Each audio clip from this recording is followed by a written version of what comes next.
En réalité, le miracle seul ne peut pas t'aider à déterminer qui est vrai et qui est faux.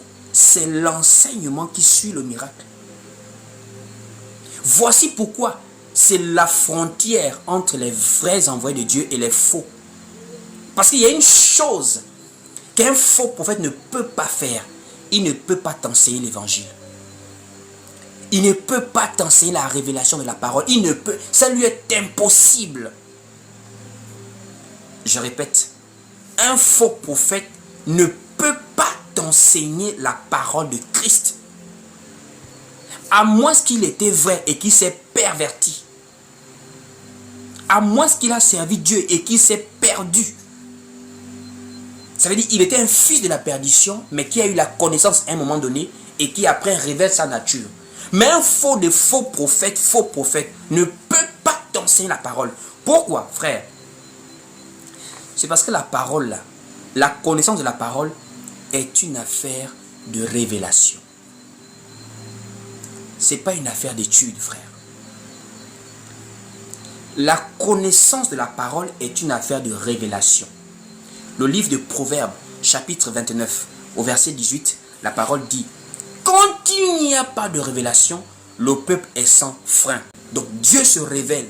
Voici pourquoi Jésus avait dit à l'apôtre Pierre, dans Matthieu chapitre 16, ce ne sont ni la chair, ni le sang qui t'ont révélé cela. Voici pourquoi l'apôtre Paul avait dit ça dans Galates. Cette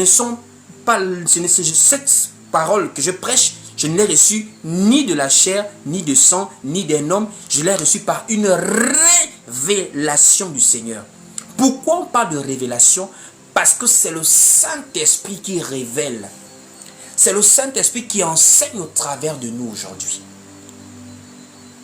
L'enseignant par excellence, c'est l'Esprit de Dieu. Parce que Jésus-Christ, c'est le Saint-Esprit. Ça veut dire en réalité, quelqu'un qui n'a pas Jésus-Christ, quelqu'un qui n'a pas le Saint-Esprit ne peut pas prêcher la parole, ne peut pas enseigner la parole. Voici pourquoi Philippe a montré la différence entre lui et Simon le magicien. Philippe prêchait Jésus. On dit il y prêcha le Christ dans la ville de Samarie. Et c'est en prêchant le Christ qu'ensuite il guérissait ceux qui étaient malades. Parce que c'est la connaissance de Christ qui donne la vie éternelle. Le miracle soulage la personne. Quelqu'un peut être malade, possédé, on le guérit, on chasse au démon. Mais son âme est sauvée par la connaissance de Christ.